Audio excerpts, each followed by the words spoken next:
जय जय रघुवीर समर्थ। शुका सारिखे पूर्ण वैराग्य जाचे, वसिष्ठा परिज्ञान योगेश्वराचे। कवी वाल्मिका सारिखा मान्य ऐसा, नमस्कार माझा सद्गुरु रामदासा। मला वाटते अंतरित्वा वसावे, तुझ्या दासबोधास त्वाबोध व्हावे। अपत्या परिपाजवी प्रेम रसा, महाराजया सद्गुरु रामदासा। गुरुर्ब्रह्मा गुरुर्विष्णुर्गुरुर्देवो महेश्वरः, गुरुः साक्षात् परं ब्रह्म तस्मै श्री गुरवे नमः। जय जय रघुवीर समर्थ। दशक 4 समास 2 कीर्तन भक्ती। समर्थांनी दासबोधामध्ये प्राधान्यानं भक्ती सांगितलेली आहे असं म्हटलं। भक्तीचे न योगे देव निश्चये पावती मानव। 3ऱ्या दशकापर्यंत शिष्याला विवेक सांगून मृत्यू निरूपण करवून त्याच्यामध्ये वैराग्य जागृत केलं, आणि जेव्हा त्याच्यामध्ये पूर्ण वैराग्य जागा झालेलं आहे दिसलं, तेव्हा तोच सद्गुरूंना शरण जातो आणि भगवंत कुठे भेटेल असं म्हणतो। आणि अत्यंत प्रसन्न झालेले सद्गुरुदेव त्याला भक्तीच्या माध्यमातून भगवंतापर्यंत कसं पोहोचायचं हा मार्ग दाखवतात। त्यामध्ये पहिली भक्ती श्रवण भक्ती सांगितली। आता तुला मी दुसरी भक्ती काय त्याचा उपदेश करतो असं सद्गुरू म्हणाले, आणि त्या भक्तीचं नाव आहे कीर्तन भक्ती। सगुण हरिकथा करावी, भगवत कीर्ती वाढवावी, अखंड वैखरी वदवावी यथायोग्य। आपल्याला बोलायची सवय असतेच, काही लोक अखंड बोलतच असतात, पण काय बोलावं हे कळलं पाहिजे, कुणासमोर बोलावं हे कळलं पाहिजे। मनाच्या श्लोकात समर्थांनी सांगितलं, बाबा रे खरं तर असं आहे, मना रे ज्यांनी मौन्य मुद्रा धरावी, बोलू नये, पण बोलायचीच वेळ आली तर कथा आदरे राघवाची करावी। बोलण्याचा विषय हा भगवंत असावा, तेव्हा अखंड जी वैखरी वदवली जाईल, वैखरी याचा अर्थ चतुर्थवाणी, विशेषेण खरत्वात वैखरी असं म्हटलेलं आहे।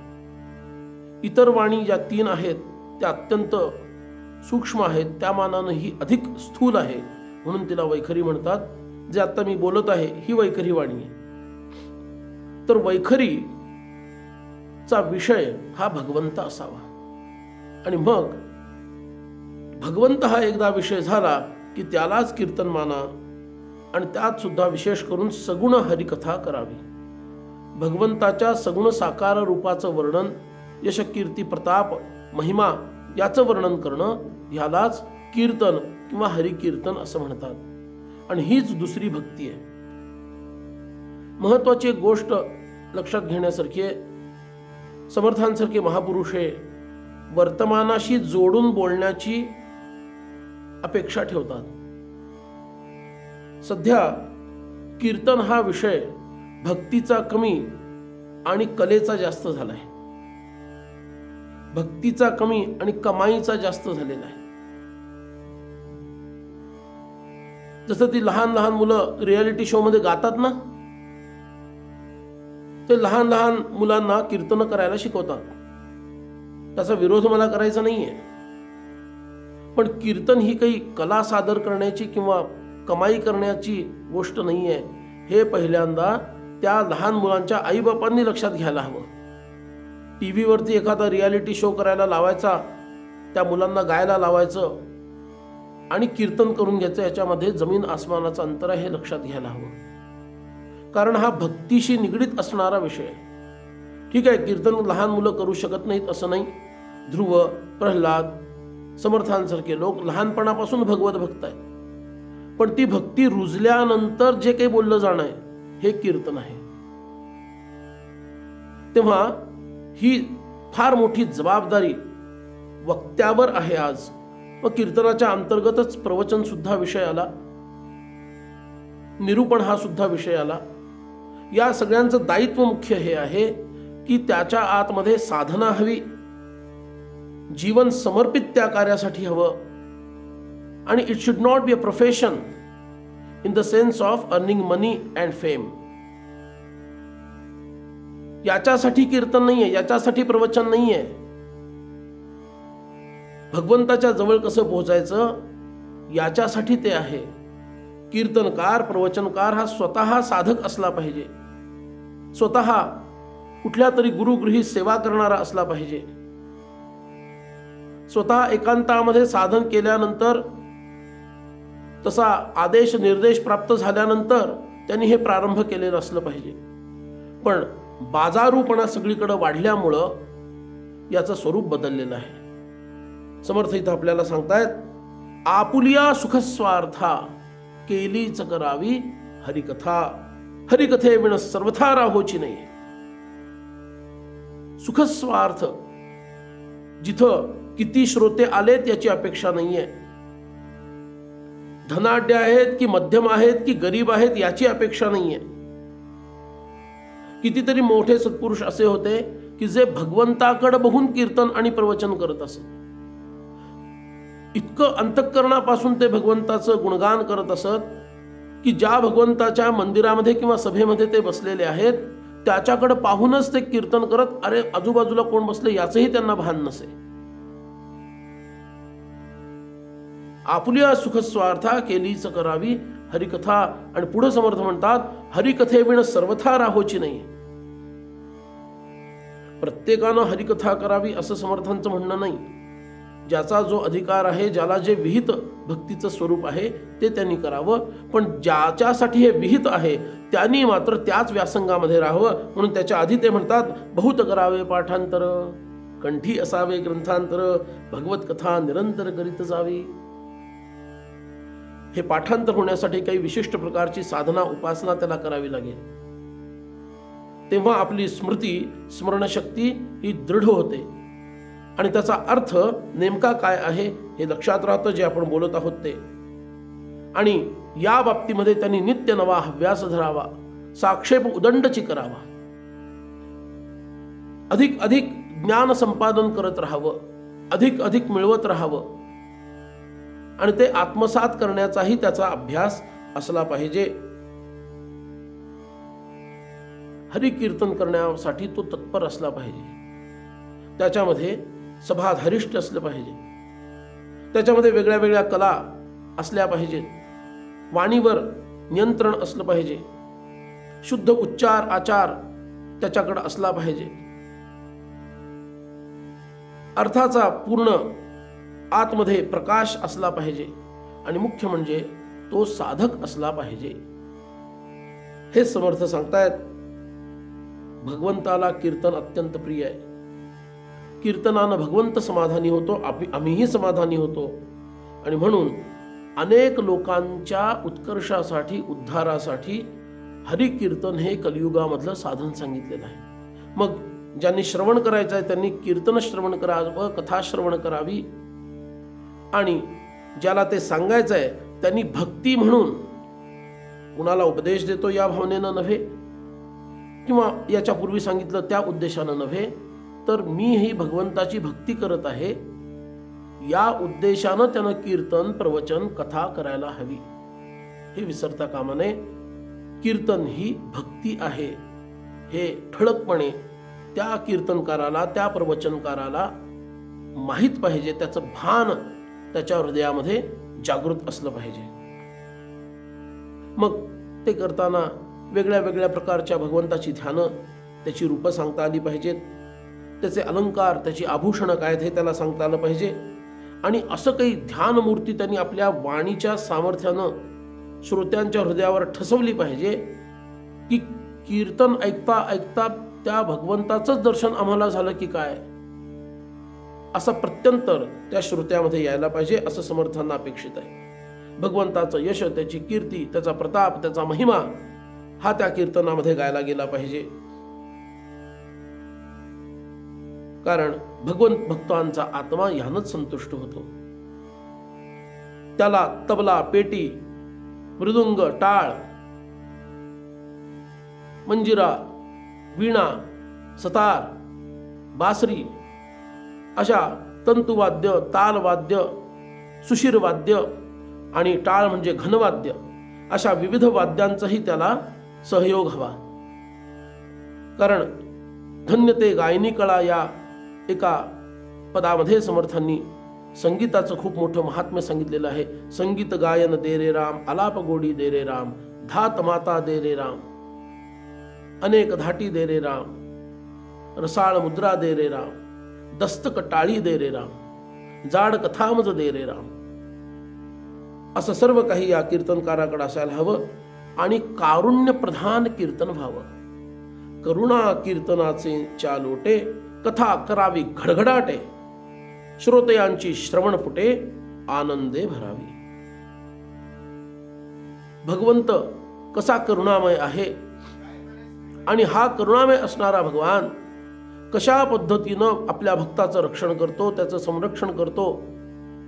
आणि हे ऐकल्यानंतर त्या भक्तांचं हृदय भगवत प्रेमानं तुडुंब भरून जातं. कंप रोमांच स्फुराणे, प्रेमाश्रू सहित गाणे. काही काही असे लोक बघितलेले आहेत, कारुण्य सांगायचं आहे, भगवत प्रेम सांगायचं आहे, अश्रुधारा व्हाव्यात म्हणून वेगळे वेगळे लोशन लावून डोळ्याला कीर्तन करणार आहेत. असलं काही करू नये. स्वाभाविकपणे भगवत प्रेम दाटून आल्यामुळं आपोआप नेत्रातून प्रेमाश्रू वहावेत. वाहिले नाहीत तरी चालतील, पण ते नाटक नको. खरं आतून ते प्रेमाश्रू व्हायला हवेत.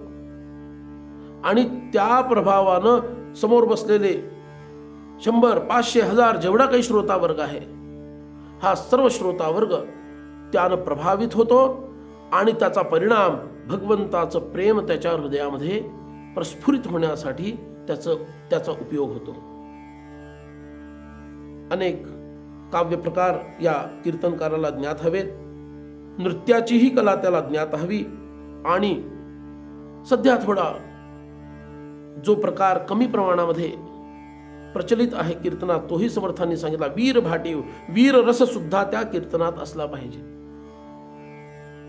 कारुण्य कीर्तन तर असलंच पाहिजे, भगवत प्रेम तर असलंच पाहिजे, पण वीर रसात्मक सुद्धा कीर्तन करता आलं पाहिजे.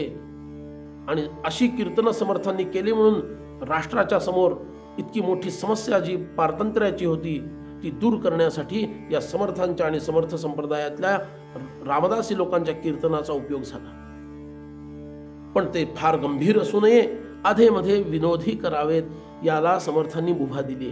पण आधेमध्ये विनोद असावेत, विनोदाचं कीर्तन असू नये, नाहीतर कीर्तनाचा विनोद होऊन जाईल. तेव्हा या सर्व गोष्टी त्याच्याकडे असाव्यात. नवरसात्मक असं सुंदर गद्य पद्यात्मक असं त्याची मांडणी असायला हवी. आणि शास्त्राचा आधार धरून त्यानं कीर्तन केलं पाहिजे. शास्त्राधार कुठं सुटता कामा नये. आणि असं कीर्तन करताना एक महत्वाची गोष्ट त्यांनी लक्षात ठेवावी. पूर्व पक्षाचं अगदी उत्तम प्रतिपादन केल्यानंतर सिद्धांताचं इतकं सुंदर प्रतिपादन करायला हवं की लोकांच्या मनामध्ये पूर्व पक्ष लक्षात न राहता सिद्धांत लक्षात राहील. अशा पद्धतीनं कीर्तन केलं पाहिजे, अशा पद्धतीनं प्रवचन सांगितलं पाहिजे, अशा पद्धतीनं कथा सांगितली पाहिजे, ज्यामुळं लोकांच्या मनात भगवंताबद्दलचा संशय वाढू नये, साधनेबद्दलचा संशय वाढू नये, उपासनेबद्दलचा संशय वाढू नये. अशा पद्धतीनं ह्याची मांडणी करायला हवी.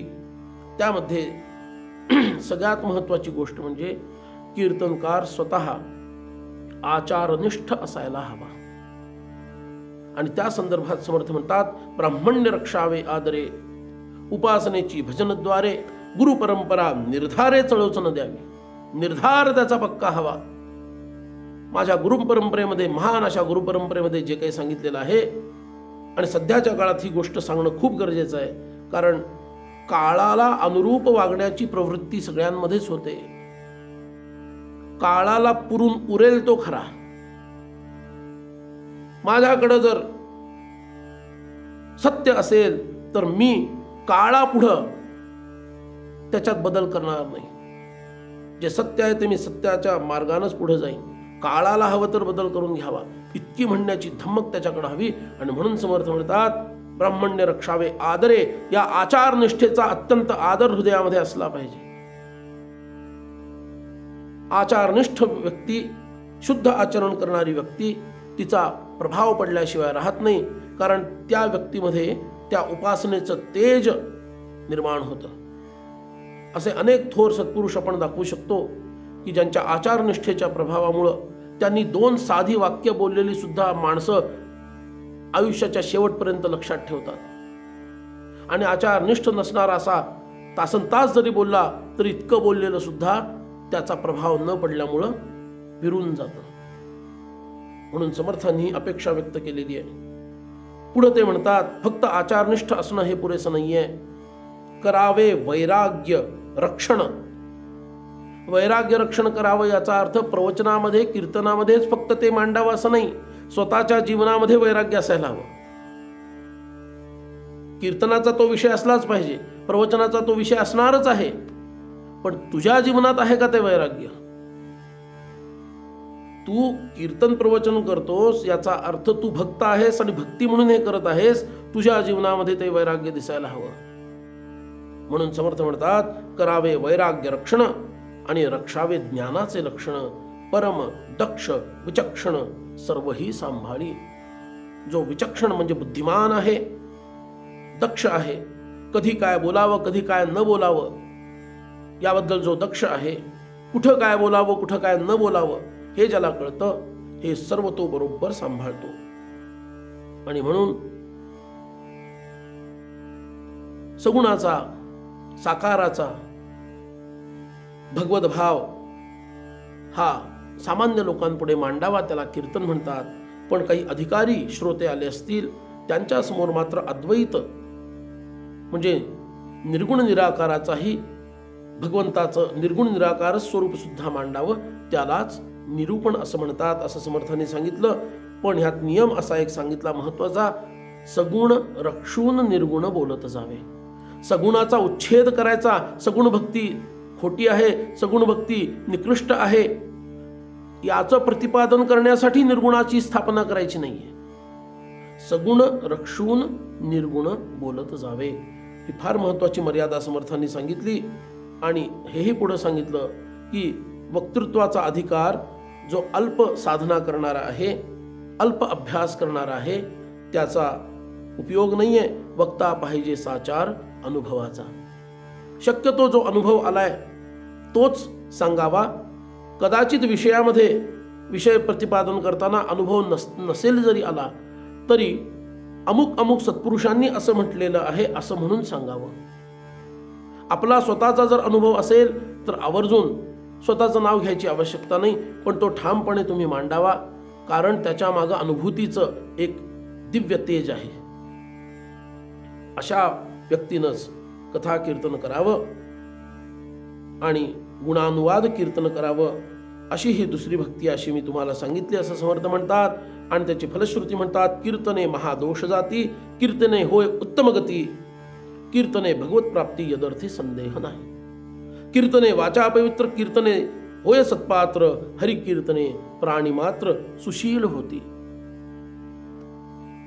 लोकांना नियंत्रित करण्याचं, नियंत्रित याचा अर्थ त्यांचं वागणं शुद्ध करण्याचं कार्य हे कीर्तन करत असतं. आणि कीर्तनामुळं एकाग्रता वाढते, कीर्तनामुळं भगवत भक्तीचा निश्चय सापडतो. आणि अनेक वर्ष मनामध्ये अनेक काही विचित्र संदेह राहिलेले असतात, ते सर्व संदेह या कीर्तनाच्या माध्यमातून निघून जातात. म्हणून सदा सर्वदा हरिकीर्तन ब्रह्मसुत करी आपण, तेणे नारद तोची नारायण बोली जेत आहे. म्हणून नारदांनाच जे नारायण नारायण म्हणतात त्यांना सुद्धा नारायण स्वरूपच मानलं जातं. म्हणून कीर्तनाचा अगाध महिमा, कीर्तने संतोषे परमात्मा, सगळं तीर्थे आणि जगदात्मा, हरि कीर्तनी वसे. एक लहानशी गोष्ट सांगेन आणि या समासाला समारोपित करेन.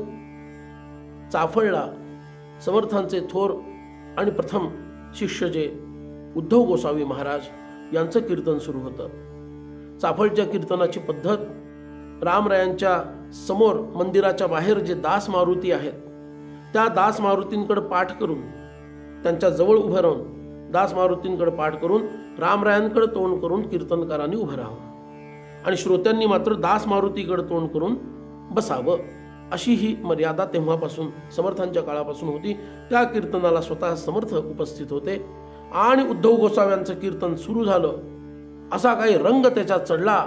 मृदंग आहे, पखावज आहे, टाळ आहेत, आनंदी आनंद सगळीकडे आहे आणि त्यांना आतमधून प्रेरणा झाली नृत्य करण्याची. ते नृत्य करायला लागले. कीर्तन करता करता समर्थ रामरायांच्या चरणाशी बसलेले आहेत आणि नृत्य करता करता त्यांनी गिरकी मारली. असं श्वेत वस्त्र परिधान त्यांनी केलं होतं. जशी त्यांनी गिरकी मारली, समर्थांना काहीतरी शंका आली, अरे हे काय? त्यांना काय दिसलं, उद्धव गोसाव्यांच्या श्वेत वस्त्राच्या मागच्या बाजूला शेंद्री रंग लागलेला आहे. म्हणून समर्थांनी नीट निरखून बघितलं, आपल्या दिव्य दृष्टीने बघितलं. तेव्हा समर्थांना असं दिसलं की या कीर्तनाच्या प्रभावाने माग जे दास मारुती उभे आहेत त्यांनी हातात झांज घेऊन प्रत्यक्ष कीर्तनामध्ये ते सेवा करत आहेत. मारुतीराय उद्धव गोसाव्यांच्या कीर्तनात. तेव्हा समर्थांनी कीर्तन थांबवलं आणि सर्व श्रोत्यांना आणि अर्थात या गोसाव्यांना, उद्धव गोसावींना सुद्धा मारुतीरायांचं दर्शन घडवलं आणि आज्ञा केली उद्धव गोसाव्यांना, बाबा तुझं कीर्तन इतकं प्रभावी आहे, आमच्या मारुतीरायांना सुद्धा नाचावं असं वाटतं. इथून पुढे तू उभ्यानं कीर्तन करू नको, तू बसून कीर्तन करत जा. मारुतीरायांना श्रम होतात आणि मारुतीरायांचा प्रसाद तुला प्राप्त झालेला आहे शेंद्री रंगाचा. इथून पुढे श्वेत वस्त्र परिधान करू नको, तू भगव्या रंगाचं वस्त्र परिधान कर. आणि म्हणून उद्धव गोसाव्यांच्या कीर्तन परंपरेमध्ये बसून भगवी वस्त्र परिधान करून कीर्तन करण्याची परंपरा प्रारंभ झाली समर्थांच्या आज्ञेवरून. याला म्हणायचं सकळ तीर्थे आणि जगदात्मा हरी कीर्तनी वसे. असं कीर्तन, असं प्रवचन या भारतवर्षामध्ये असणाऱ्या सर्व कीर्तनकार, प्रवचनकार, कथाकारांना प्राप्त व्हावं. कारण ह्याची नितांत आवश्यकता हिंदू समाजासाठी आज आहे. हिंदू समाजाच्या एकत्रीकरणासाठी आहे. राष्ट्रधर्म लोकांना समजून देण्याचं मोठं कार्य या सर्व लोकांच्या समोर आहे. ते करण्यासाठी सर्व सामर्थ्य समर्थांच्या कृपेनं अशा सर्व कीर्तन प्रवचनकारांना प्राप्त व्हावं अशी प्रार्थना करतो आणि इथंच माझ्या वाणीला विराम देतो. जय जय रघुवीर समर्थ.